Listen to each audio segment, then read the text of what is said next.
Ladies and gentlemen, boys and girls, worshippers of all ages, welcome to YouTube. My name is SeaRaptor, and today I am starting a venture very different than anything I've attempted before. And in order to kind of help clue you in on what's happening and what I hopefully you will be seeing more of in the future, I got to give you a little bit of backstory. Now, for those of you who may not play on the NA server, you might not be aware of a community contributor we have on the North American server named LittleWhiteMouse. Mouse has been doing written reviews on the North American forums of premium ships all the way back to the end of probably closed beta. She's been doing this a very, very long time. And she has a vast repository of these reviews. They used to be posted on a separate website as well as the North American forums. That website is now gone. But I reached out to her several weeks ago in an effort to broaden her reach in the sense of she puts in more work, more analysis, and has a better fundamental understanding of the game mechanics of World of Warships than almost any player I have yet encountered. I mean, they exist, but trust me when I tell you, this girl gets it. She understands how this game works. She's not afraid to challenge the devs when they screw up. I can't count the number of times she'll get a super test ship, take it out, and then send them back a list of all the things that are wrong with the port stats. Guys, you said it was this turning radius and it's not, as an example. She's impossibly, incredibly thorough. And her reviews, in my opinion, deserve a wider reach. And so, I proposed to her a partnership. She's done all of this work, right? But why not allow me, with her permission of course, to translate it into video form? Essentially take her written review and, for lack of a better word, perform it here in front of a microphone with the visuals of the ship in the background. Now, she also populates her reviews with quite a number of custom graphics that she does herself. And you'll be seeing those over the course of these videos. I'm going to use those, but I don't want to use only those because, you know, it gets a little static. It's not as interesting visually. So this is the first attempt of several that I hope to bring to the channel of LittleWhiteMouse's reviews of premium ships for World of Warships. So all the words coming out of my mouth past a certain point will be hers. I'm just reading the thing, okay? So I don't get a lot of credit here for doing much but the read over and the rendering. All of the work and the conclusions are hers, and certainly all of the research and writing is all hers, okay? So guys, without further ado, let's try this, right? Let's get into this and have a look at Tier 9 Premium German Destroyer Z-44. So let's turn back the clock a few years, all the way back to mid-2016. If you had told me then that Wargaming was adding a German premium destroyer, the kind of ship I would have imagined then is very different from the kind of destroyers we're seeing now. I would have imagined improved AP shell performance. I wouldn't have gone with shorter smoke duration. I doubt I even would have imagined adding hydroacoustic search. It would have been a bare-bones ship with nary a gimmick inside other than simply being German. Z-44 feels like something I would have come up with then. You know, before there was a German destroyer tech tree line, where simply being German would have been enough to make her stand out from the crowd.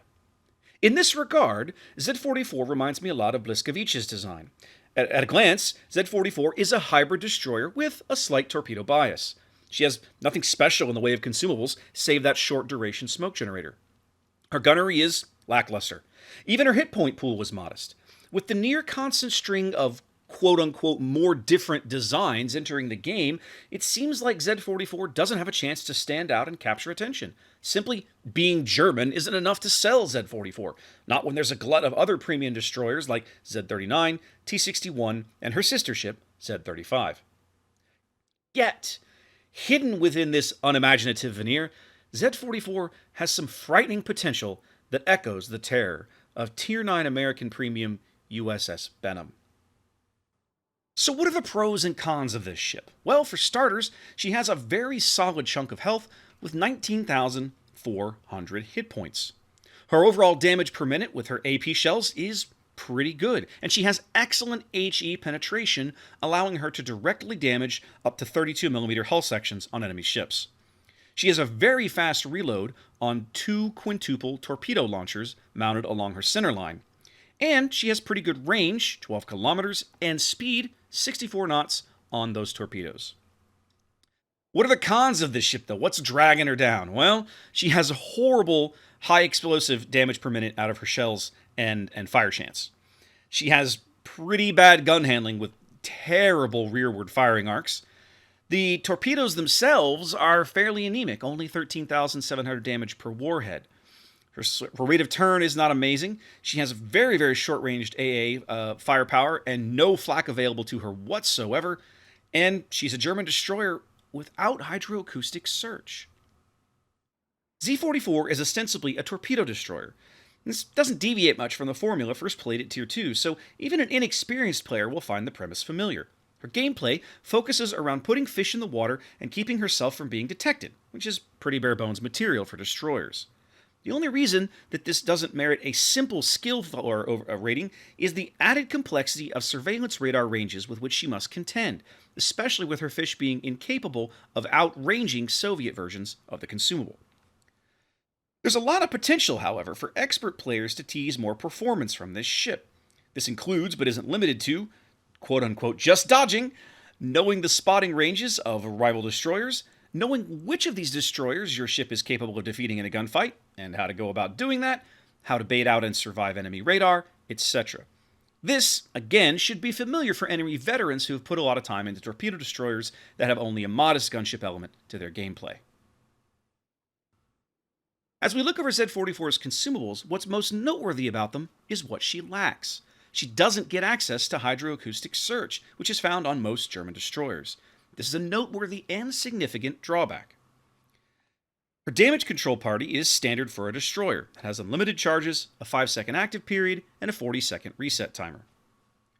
Her smoke generator is a slightly improved version for a German destroyer, but still of poorer quality than smoke generators of other nations.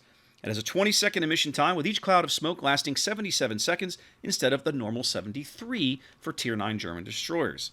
She starts with 3 charges, and it has a 160-second reset timer. Finally, she has a standard engine boost consumable. It provides an 8% speed increase for 120 seconds and comes with 3 charges on a 120-second reset timer. Ostensibly, you'll want to build Z-44 as a torpedo destroyer, but you can mix in some gunship elements if that's more to your taste. In your first slot, Main Armaments Modification 1 is optimal. However, if the thought of being detonated incenses you, and you don't already have a stock of Juliet Charlie flags, then you can take Magazine Modification 1. The special upgrade Engine Boost Modification 1 is best in slot 2 if you can afford it.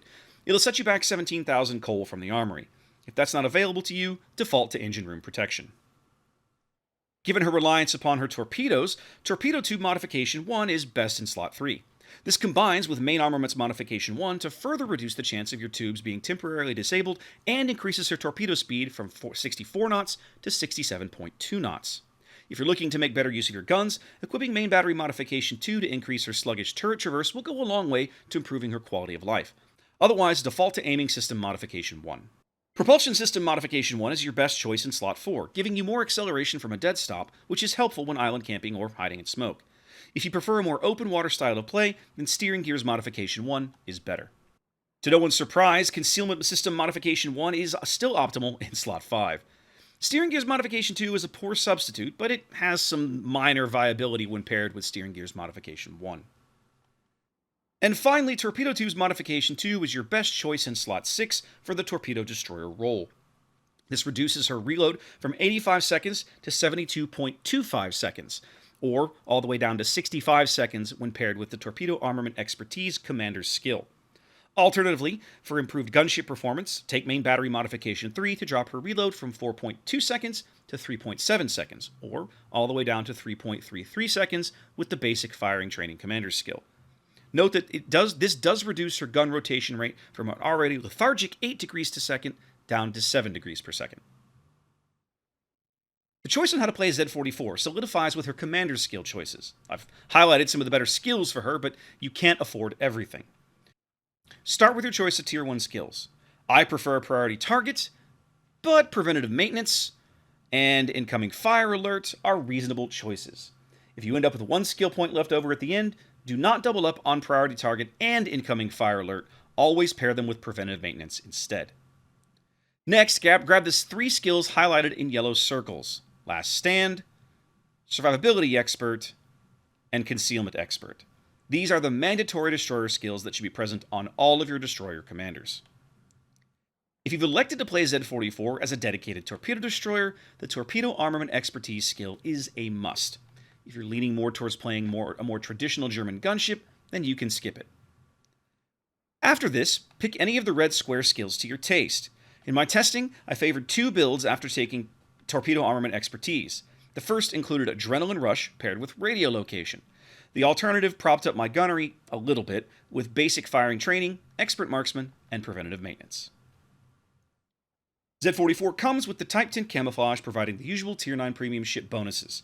That is, minus 3% detection, plus 4% dispersion of shells fired by enemies attacking her, minus 20% to the cost of ship's post-service battle service, and 100% experience gained per battle. Z-44's main battery consists of 5 single-mounted 128mm guns in an A, B, P, X, and Y super-firing configuration. The Type 1936B destroyer bears a cursory resemblance to the Fletcher class. They're both large destroyers with 5 roughly 5-inch guns and single turrets and 2 torpedo launchers, with Z-44 duplicating the quintuple mounts of the Fletcher class, while Z-35 makes do with quadruple mounts instead. However, their performance is worlds away different from the Fletcher class, both as a gun and a torpedo platform, as each over-specializes towards a singular aspect. Z-44 focuses on her torpedoes. There's a statistic that I don't often talk about.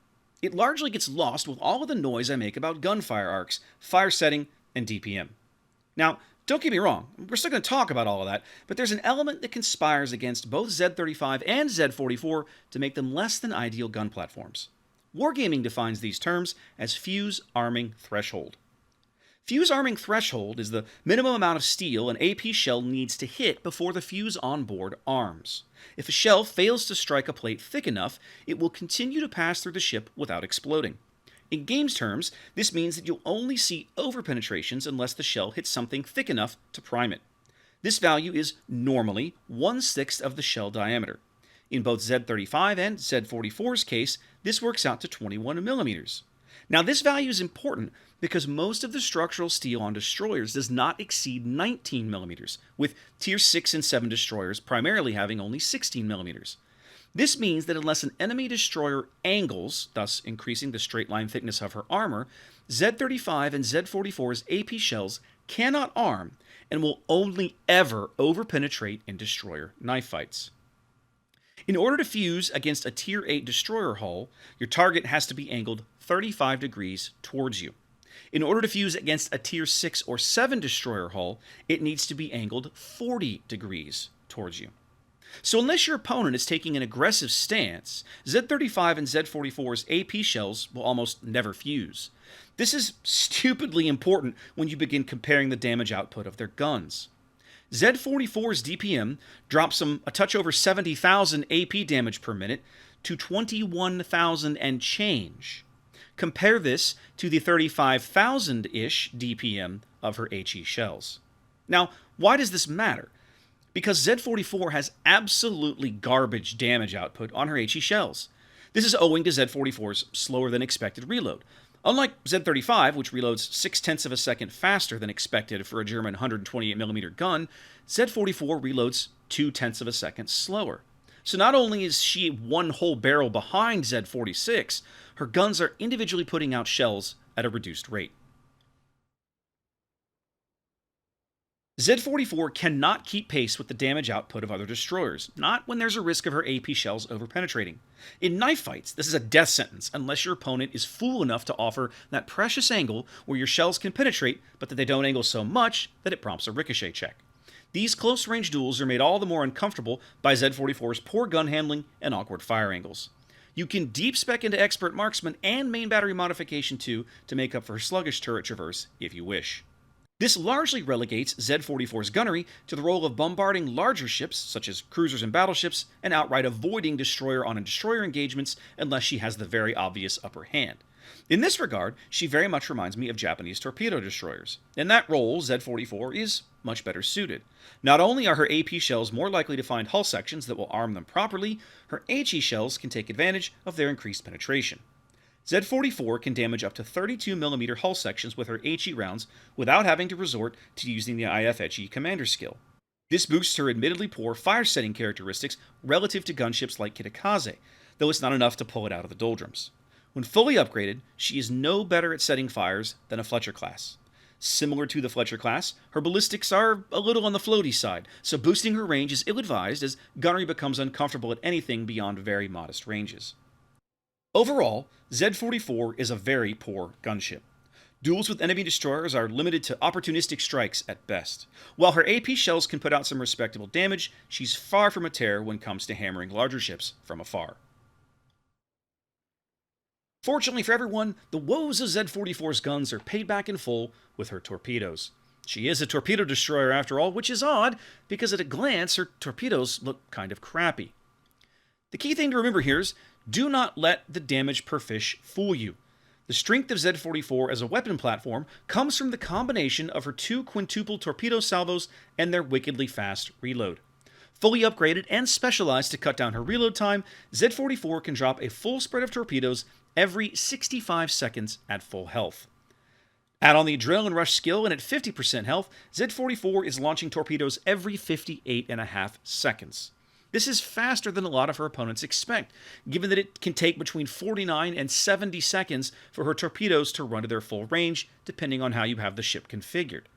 This means that by the time Z-44's torpedoes are spotted, she's probably already ready to launch another salvo. For battleships, this means that every other shot they take, they have to contend with dodging fish from a concerted attack by Z-44.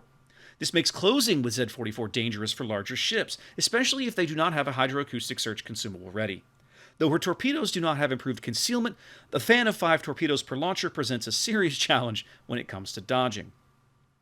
Z-44's long range with her torpedoes is quite welcome, especially in a radar-heavy environment of the higher tiers. She can outstrip British and American cruiser and battleship-borne surveillance radar entirely, though she still needs to be wary of Soviet cruisers and destroyer variants. She is most comfortable up on a flank, sending constant waves of fish into parked enemies, bow tanking the rest of your team. So long as no other destroyer, or aircraft, comes to spoil the party, Z-44 can rack up a surprising amount of damage in short order. Of course, all of this hinges upon your opponents being idiots. This is the common lament of any torpedo destroyer, as these high alpha weapons are fickle in the extreme. Some games, you can do no wrong. On others, you'll be lucky for even a handful of hits. Though Z-44's reload is fast, it's not like she holds a candle to Benham's ability to make torpedo soup. Z-44 drops about 25% more torpedoes per minute than Fletcher, but her torpedoes only deal 72% of the damage of Fletcher's. So if all you're getting is incidental hits, that's not enough to keep pace, and you certainly can't rely upon Z-44's guns to make up the difference. The success of this ship hinges entirely upon getting into an opportune firing position and being able to put sustained pressure on the red team with multiple reloads worth of torpedoes. In some matches, with aggressive enemy gunships or aircraft, this simply isn't possible. Thus, like most torpedo destroyers, Z-44 is very inconsistent with her performance. Being able to fire 10 torpedoes every minute is novel. It's even fun when everything's going well. But when everything's not going well, it's not so amazing. And it's so easy for the Reds to undo.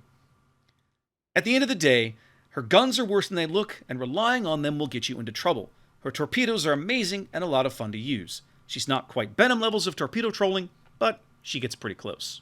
From a durability perspective, there's not really a whole lot to say. Z-44 is covered with 19mm of structural plate from bow to stern, with no deviations. Every HE hit short of the 100mm secondaries off of some French ship is going to hurt. Z-44 has a respectable amount of health, but she's by no means competitive in this area, lacking the truly gargantuan hit point totals of ships like Paolo Emilio, or the health regeneration from repair party-equipped ships like Neustrashimi or Jutland. This necessitates picking her gun battles with extreme care. Her chunktacular hit point total will only allow her to trade with select opponents, either ones where she commands a considerable health advantage, or those with poor gun performance. Taking her in her heads-up fight with another gunship is generally a loser move without a whole lot of backup. Now when it comes to agility, Z-44 shares identical performance characteristics to her predecessor at Tier 8, Z-35. While not unprecedented for two sister ships to literally clone each other's agility, this isn't a hard and fast rule. One needs simply look at the Fletcher class to see the variety of performance characteristics between the 4 ships, with Black and Fletcher mirroring one another, and Chungmu and Kidd sharing different characteristics to the lead ship. For such a large destroyer, it's perhaps unsurprising that she's a bit of a sluggard. While her top speed is alright, her larger turning radius makes her come about more slowly than most of her contemporaries. Z-44 feels closer to a light cruiser, a nimble light cruiser, than a true destroyer. That said, if you elect to equip Main Battery Modification 3, she will outturn her turrets, which is incredibly frustrating. Because of her deficiencies in gunship battles, her engine boost tends to be best used for controlling engagement distances. Use it to get away from fights, rather than navigate from point A to point B. Z-44's cumbersome handling compounds the troubles of her poor gun handling and lack of a hydroacoustic surge consumable. Torpedoes are more of a danger. Knife fights are uncomfortable, forcing you to reach for her rudder to track opponents. While she's still a destroyer and fully capable of just dodging as much as the next destroyer, it's hard to feel confident at her helm. Her lack of agility makes every unexpected encounter a potential crisis. For a destroyer that performs best out on a flank, this is not a good trait to have. She has decent top speed, but that's really about all you can say for this ship. Anti-aircraft defenses.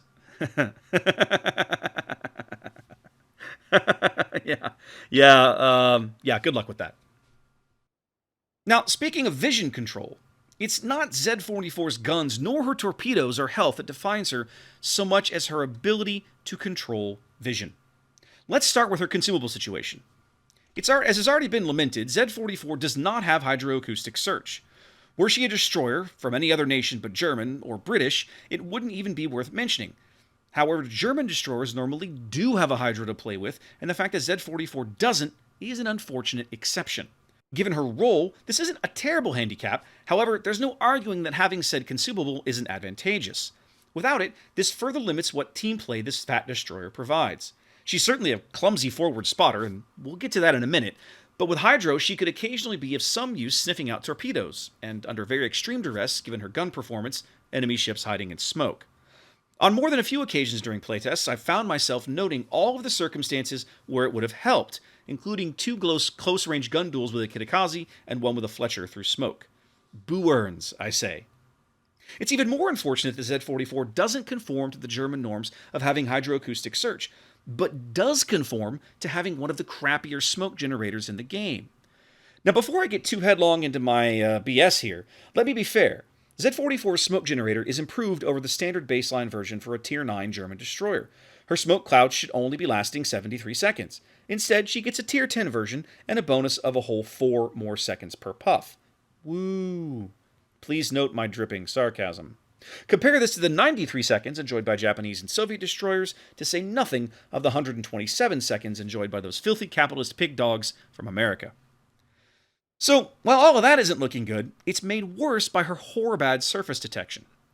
Her base 7.78 kilometer detection radius is, well, it's not insurmountable, but I wouldn't blame you for painting a big fat nope.jpg across this ship and never looking back. There's a long list of destroyers within her matchmaking that can outspot her 6.11 kilometer surface detection radius. Here's the list with dangerous to Z-44 gunships highlighted in blue. Now, look at this list. This is a long list, and her lack of hydro makes contesting caps a stupidly dangerous proposition. Knowledge of this list and paying close attention to the enemy roster and minimap is necessary before she dares stick her nose anywhere near those buoy rings. This goes double if a carrier is present and an operating aircraft anywhere near her. The best practice for Z-44 is to turn tail whenever she's detected, unless you know for certain that you can win the ensuing gunfight. Odds are, though, you're going to have to contend with your enemy's friends interjecting into the encounter, so discretion is often the better course. I tend to reserve her engine boost consumable for these times to open up the distance. Her top speed is generally good enough to play keep away, so that's at least a blessing. Using radio location is a tremendous help in knowing where the threats will be coming from, and I cannot recommend it enough on this ship, but I mean, that's Torpedo Destroyer 101. And so, that's the unfortunate situation with Z-44 and vision control. She can't outspot most of her opponents. She struggles to outfight gunships. She can't rely on stealth or smoke to keep her safe. That means keeping her opponents at arm's length and capitalizing on the good range of her fish to see out most encounters. Had she been more stealthy, she could have at least flirted with scouting, spotting, or cap control in a pinch, but those avenues are largely closed to her until the enemy roster starts to thin out a little bit. In general, she gets poor marks all around in this category, which greatly limits the number of classic destroyer roles that she can safely undertake. Once you cut away all of the nonsense, Z-44 boils down to a single question. Do you want to play a torpedo destroyer that can put a lot of fish in the water very quickly, but her gunnery sucks, her concealment sucks, and her torpedoes don't hit all that hard? To that I have to ask, how many fish and how hard are they hitting? Those numbers have to be pretty respectable in order to make this ship work. And honestly, the first number piqued my interest. Z-44's reload time on her fish is great, especially for quintuple launchers. It's kind of crazy how many torpedoes she puts out, 7.1 per minute stock, especially when you compare it to ships like Fletcher at 5.7 per minute, Nustrishimi 4.8 per minute, or Yugamo 4.3 per minute with Type 93 Mod 2s without torpedo reload booster. Her fish may hit like fluffy bunny kisses, but that's okay, because there's a lot of them. Her torpedoes aren't slow, and their range is decent. She almost holds her own compared to Benham in this regard, which is pretty damn high praise. Except, really, she doesn't. Nothing gets close to Benham's ridiculous 11.3 torpedoes per minute when she's wiggly enough to dump fish off both sides, and she so often is. Benham's fish hit 1,500 damage harder than Z-44's. They move 1 knot faster at the expense of 1.5 kilometers worth of range. Benham can vomit out 16 torpedoes every 85 seconds to Z-44's 10.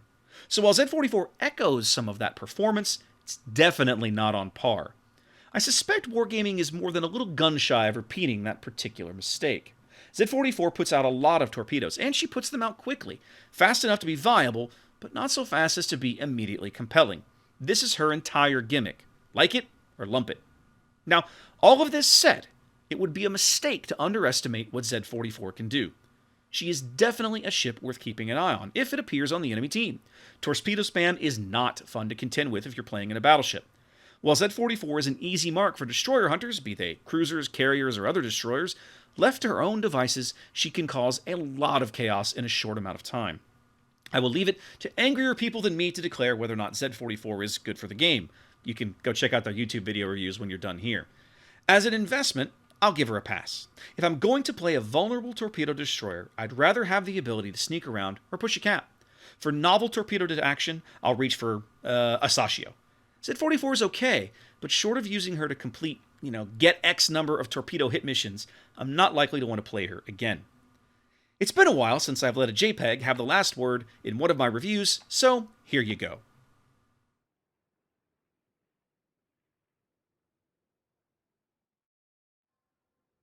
And there you go, guys. That is LittleWhiteMouse's review of Z-44. I hope you enjoyed it.